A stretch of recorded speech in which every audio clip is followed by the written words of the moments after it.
เมื่อใดจิตใจของเฮาบ่อยู่กับเนื้อกับตัว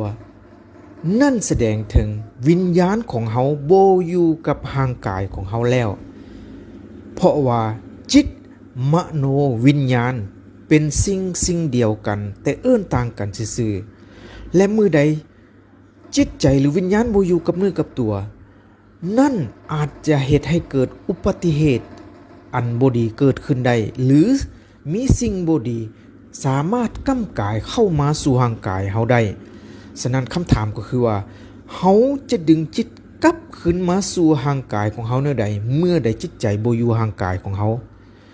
วิธีก็คือให้ทานปฏิบัติแบบนี้คือให้หายใจเข้าหายใจออกทางดังยาวๆลึกๆและมีสติจดจ่ออยู่กับลมหายใจนั้นให้ได้จัก 2-3 บาทลองเฮ็ดเบิ่ง